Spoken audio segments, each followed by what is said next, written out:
Hispanic Chamber of Commerce is the leading advocate for Hispanic business in our region. In Houston, we represent over $54 billion per year in consumer spending. Our thanks to our volunteers, sponsors, board of directors, and staff as we work to advocate for business and for a stronger economy. Learn more by visiting the Houston Hispanic Chamber of Commerce website, HoustonHispanicChamber.com. Hello, I'm Dr. Laura Murillo, President and CEO of the Houston Hispanic Chamber of Commerce. Today, we're excited to visit with one of our corporate partners, Prosperity Bank. And if you've been watching the news, Prosperity has been doing some phenomenal work in the city. They've got some great news from Darren Drago, the chairman area, Prosperity Bank. Thank you so much, Darren, for joining us and for the support and investment in the Houston Hispanic Chamber of Commerce, Darren. Laura, thank you so much for having me. It's a real honor to be here today. Thank you. Well, we appreciate it. And as mentioned, the growth of Prosperity has been steady. This is not from 2 years ago. It's been a steady, continuous, strategic growth. Can you talk to us a little bit about that strategy? Yes, absolutely. So we completed a couple of mergers, primarily West Texas banks, last year, and we recently closed two acquisitions. One, American Bank, which had more of an impact in South Texas and the San Antonio, Austin area. And we also closed on Texas Partners Bank most recently, again, impacting more of the San Antonio, Austin area. As I'm sure that a lot of our viewers have heard, that we also have a pending acquisition of Stellar Bank, which is a really big deal for us here in Houston, as their market presence is primarily in Houston and the Beaumont Golden Triangle area. So we're really excited about that. Well, and obviously it's a significant announcement for the Houston area and the surrounding region. And you've been chairman now for how long? I've been chairman for a year, just under 2 years. Before that, I was area president for a number of years. And in banking, tell us a little bit about your history. How many years? I have been in this business for 40 years, all the time in Houston. And in fact, I've officed within a 2 to 3 mile radius for the entire 40 years. So time flies when you're having fun. So I joined Prosperity 14 years ago, and I joined the bank as a senior lender, and as lending was my primary focus for the majority of my career. But I came to Prosperity 14 years ago.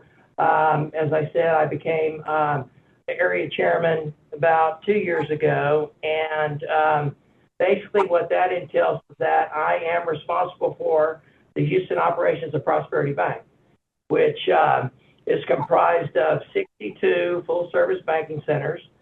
We are managing a loan book of about $4.6 billion and deposits of in excess of $6 billion. We also have approximately 60 lenders across our Houston footprint. So I spend a lot of my time, Laura, managing those lenders, since that's, my primary background.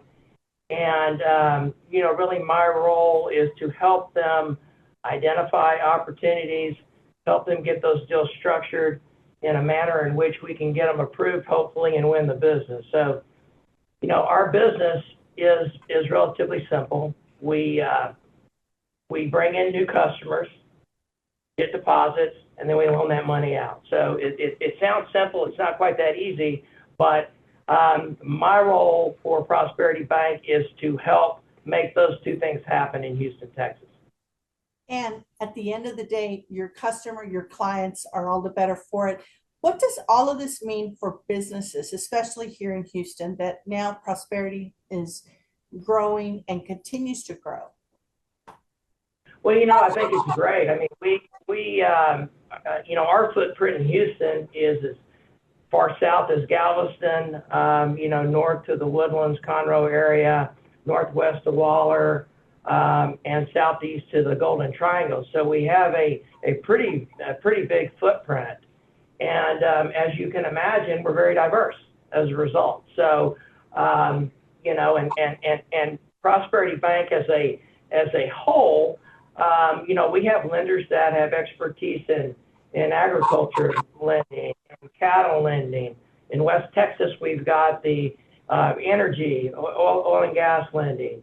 The Dallas, Houston markets tend to be more traditional commercial banking and commercial real estate, but in our suburban locations, we do a lot of the consumer retail lending. So we're a large community bank, Laura, and we like that, and we pride ourselves on you know, providing that level of customer service that people really want to receive. I think a lot of companies have gotten away from that really old school customer service, and that's really important to us. We want our customers to walk in our banks, and we want our employees to know them and greet them by name. We think that's real important, and it has worked well for us. Well, and part of that is really because it's a Texas-based financial institution, don't you think? And it's part of our culture in Texas. Yeah, absolutely. And you know, we built an amazing franchise here in Texas. You know, a lot of big banks have tried to come into Texas and make a splash, and it's, you know, it's not that easy. And you know, the unique thing about Prosperity is that we have Texas bankers. You know, the guys running the show are old line Texas bankers, and that really does matter. It definitely matters.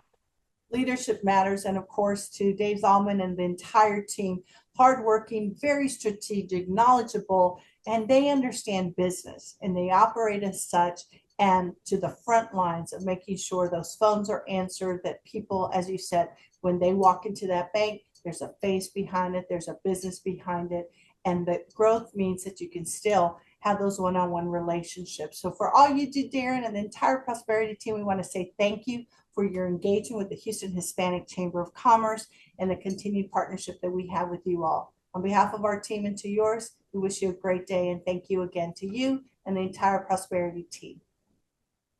Thank you again, Laura, for having me. We'll see you soon. Goodbye. It is my honor to recognize David Salmon. Thank you so much. Well, you have done an extraordinary job. This bank has just grown at such rapid pace. In '92, we started buying some banks, and that helped us get started. Today, we're a $40 billion bank, about 4,000 people, and we started with about 10 or 15 people and 40 million. We've had a tremendous amount of success. Hopefully, we helped a lot of people in the process and built something that's lasting, that's going to help a lot of people for the future going forward. The Houston Hispanic Chamber of Commerce is the leading advocate for Hispanic business in our region. In Houston, we represent over $54 billion per year in consumer spending. Our thanks to our volunteers, sponsors, board of directors, and staff as we work to advocate for business and for a stronger economy. Learn more by visiting the Houston Hispanic Chamber of Commerce website, HoustonHispanicChamber.com.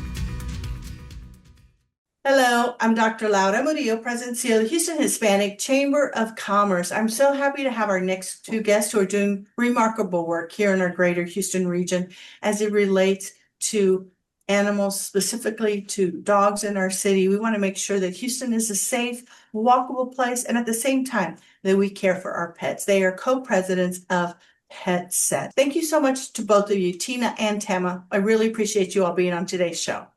We're so happy to be here. Thank you. Absolutely. So for folks who don't know what Hhcc is, let's start with that, please. Tell us a little bit more about Hhcc and what the mission of Hhcc is.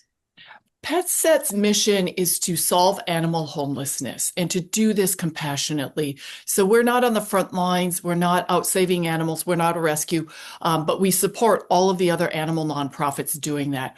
Our goal really is to find strategic solutions for these complex problems of animal homelessness in our city, our state, and our country.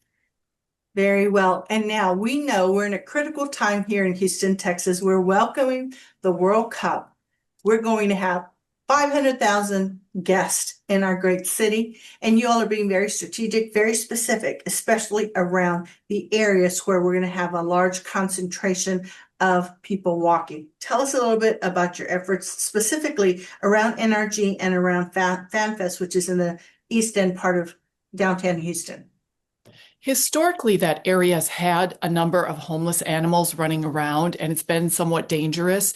So it was our goal to do some things in those areas that we normally do, but just tighten up our efforts in that area to reduce the number of strays on the streets, making it safer for those 500,000 fans and Houstonians who are going to be walking around in those areas. We did 2 weeks of concentrated free spays and neuters to the community. We did an adoption event with magpies and peacocks who Yes. was housed in that area. And then we also did a transport of 160 animals to Minnesota with our partner Wings of Rescue. And so what that does is that moved animals out of rescues and out of the shelters, making room for the animals on the streets to come into those spaces. And we know that all of this takes volunteers, it takes money, it takes advocacy. So you all are working a lot of different angles. Our mayor, John Whitmire, has been very supportive. I know you're working with other elected officials to help all of these goals manifest and make it happen. So let's talk about the advocacy role and what people can do to support the work you all are already doing. I think it's important for people to understand that everybody can play a part. I mean, whether it means you're adopting instead of buying an animal, making sure that your pet is spayed or neutered. We offer $20 free spays and neuters, or helping out at a shelter or a rescue group by fostering an animal. Everybody who fosters an animal makes space for another animal to come in. So if that's either in a shelter or a rescue group, that animal normally comes off of the street. So everybody can play a part. If people want to make a donation, they can go to petset.org and make a donation. All of it is in order to make the city safe and in order to solve this problem, which is our ultimate goal, it's going to require everybody and resources from every part of our city.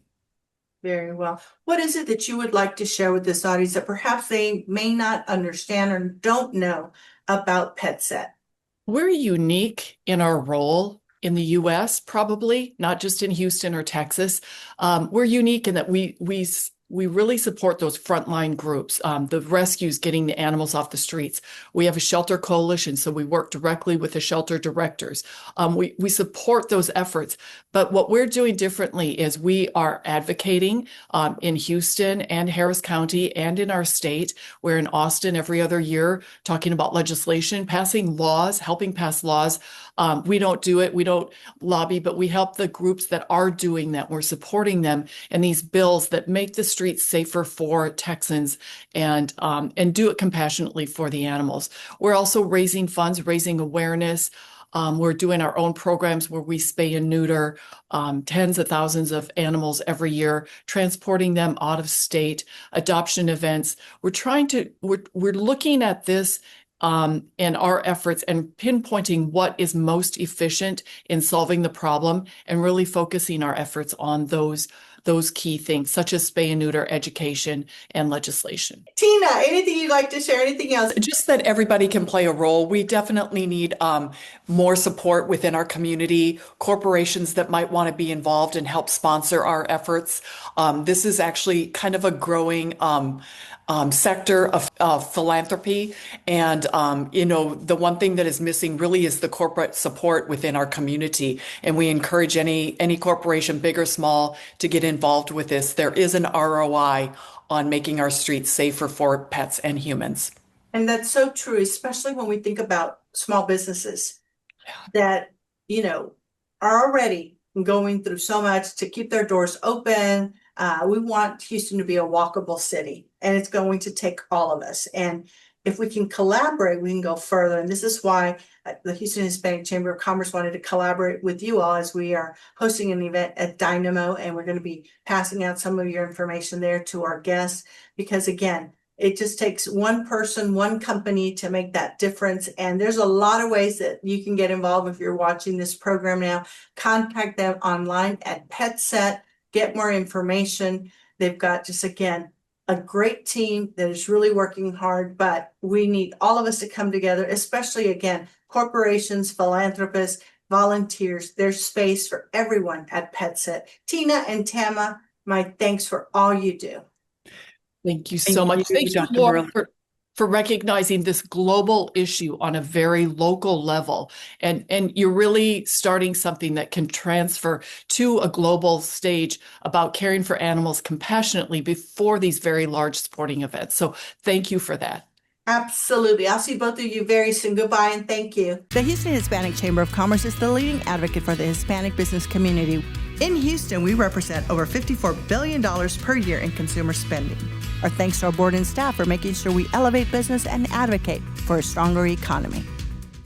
It is my honor to recognize David Salmon. Thank you so much. Well, you have done an extraordinary job. This bank has just grown at such rapid pace. In '92, we started buying some banks, and that helped us get started. Today, we're a $40 billion bank, about 4,000 people, and we started with about 10 or 15 people and 40 million. We've had a tremendous amount of success. Hopefully, we helped a lot of people in the process and built something that's lasting, that's going to help a lot of people for the future going forward. The Houston Hispanic Chamber of Commerce is the leading advocate for Hispanic business in our region. In Houston, we represent over $54 billion per year in consumer spending. Our thanks to our volunteers, sponsors, board of directors, and staff as we work to advocate for business and for a stronger economy. Learn more by visiting the Houston Hispanic Chamber of Commerce website, HoustonHispanicChamber.com. Hello, I'm Dr. Laura Murillo, President and CEO of the Houston Hispanic Chamber of Commerce. I am so thrilled to introduce our next guest. He is an entrepreneur. Always, I'd like to say, because that's just who he is. By day, officially, he is an engineer with ExxonMobil. And in his heart, he is an emerging leader forever as part of our Houston Hispanic Chamber of Commerce. So we've identified young professionals, thanks to an investment by a local couple, Nicole and Benny Agosto Jr., who invested over $1 million in our foundation to help us build a bench of young professionals. And of course, when you hear this story about Roberto and his family, you're going to learn a little bit more about the true spirit that is here in Houston, Texas.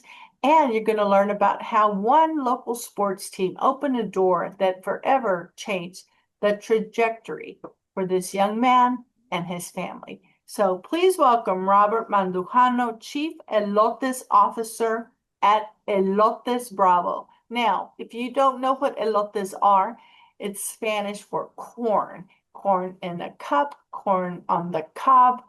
And his family has built a business around this. And we're going to talk to Robert now.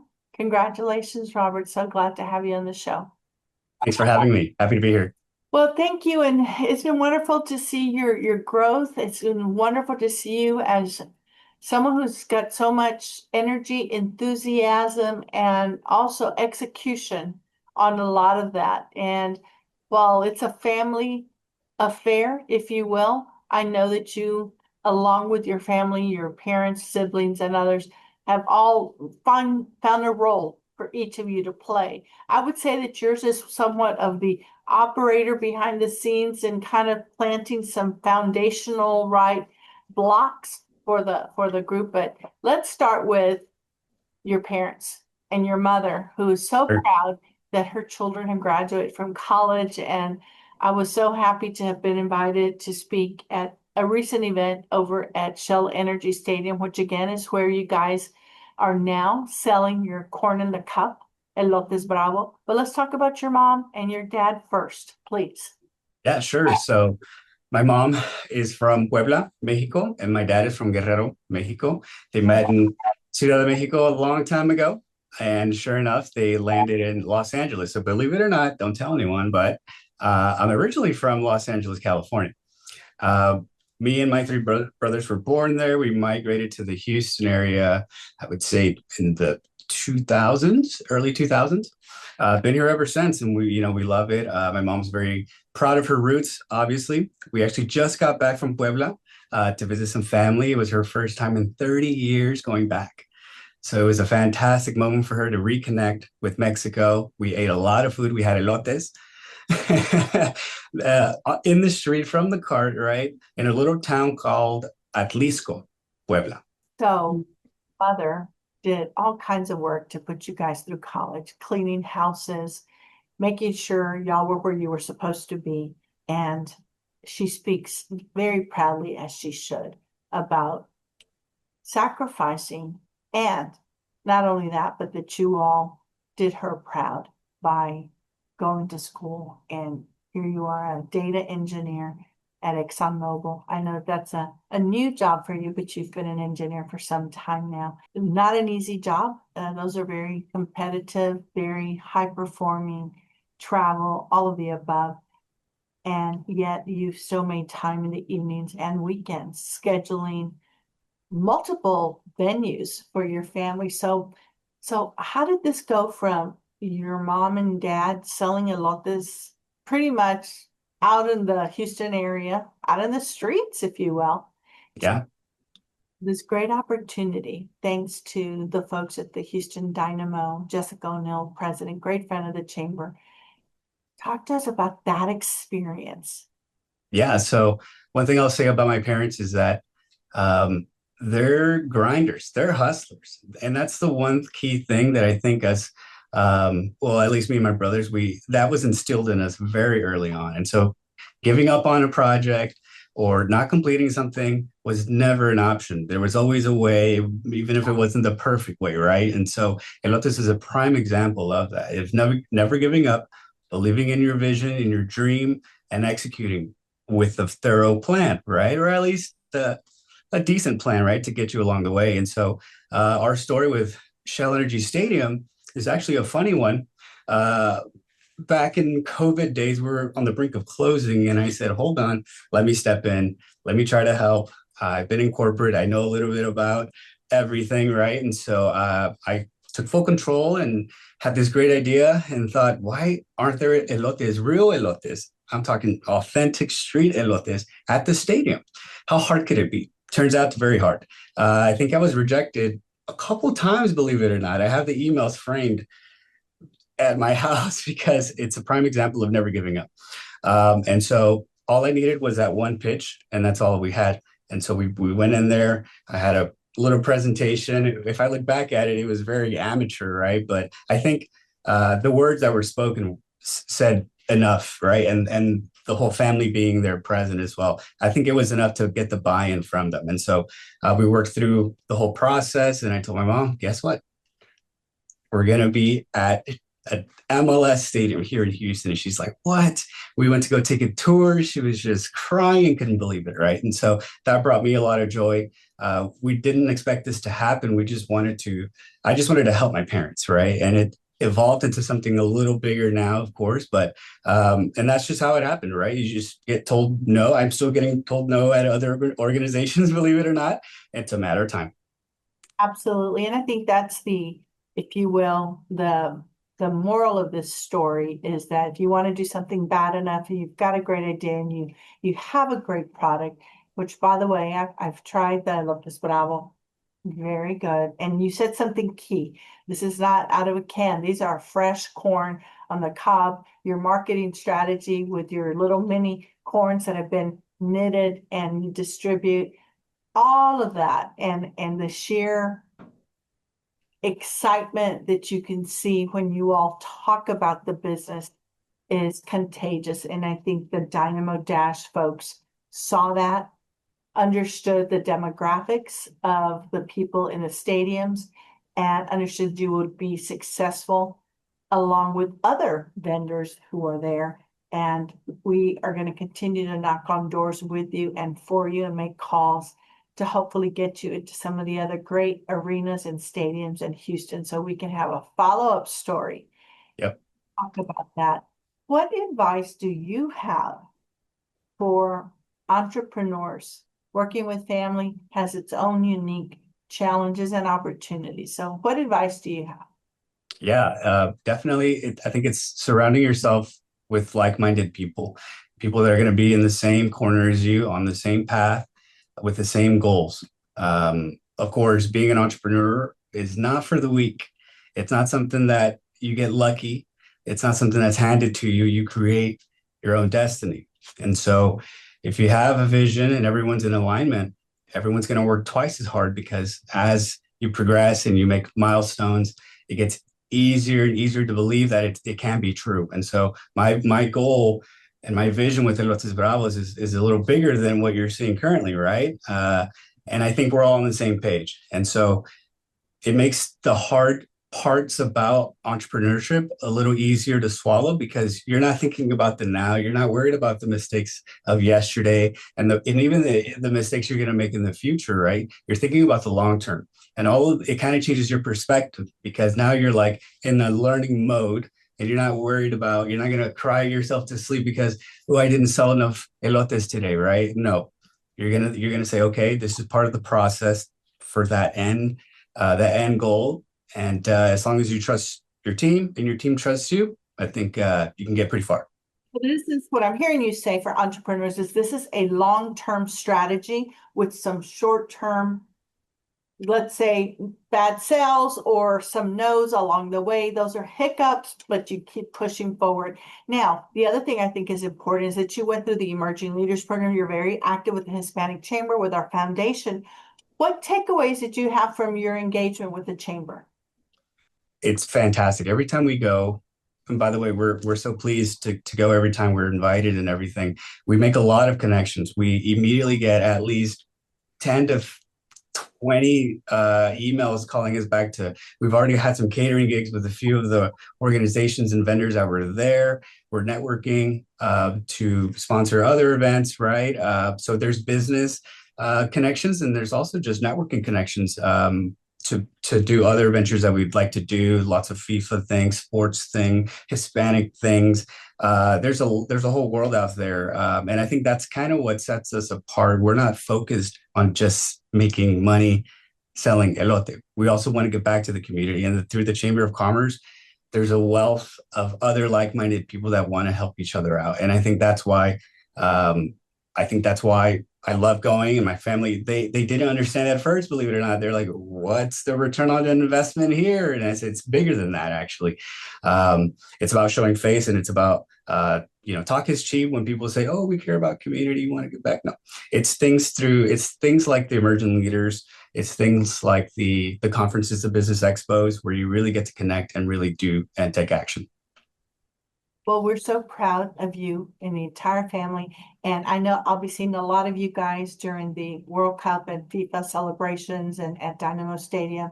And mark my words, I know that we're going to have a follow-up interview about how you guys have continued to grow with your tenacity, your families, you just, as you said, grit and faith that good things will come because you're working hard at them. I know it's going to pay off, and I look forward to seeing you soon. And hopefully we can share a cup of elote very soon, okay? Absolutely. Absolutely. Thanks a lot. The Houston Hispanic Chamber of Commerce is the leading advocate for the Hispanic business community. In Houston, we represent over $54 billion per year in consumer spending. Our thanks to our board and staff for making sure we elevate business and advocate for a stronger economy. It is my honor to recognize David Solomon. Thank you so much. Well, you have done an extraordinary job. This bank has just grown at such rapid pace. In '92, we started buying some banks, and that helped us get started. Today, we're a $40 billion bank, about 4,000 people, and we started with about 10 or 15 people and 40 million. We've had a tremendous amount of success. Hopefully, we helped a lot of people in the process and built something that's lasting, that's going to help a lot of people for the future going forward. The Houston Hispanic Chamber of Commerce is the leading advocate for Hispanic business in our region. In Houston, we represent over $54 billion per year in consumer spending. Our thanks to our volunteers, sponsors, board of directors, and staff as we work to advocate for business and for a stronger economy. Learn more by visiting the Houston Hispanic Chamber of Commerce website, HoustonHispanicChamber.com.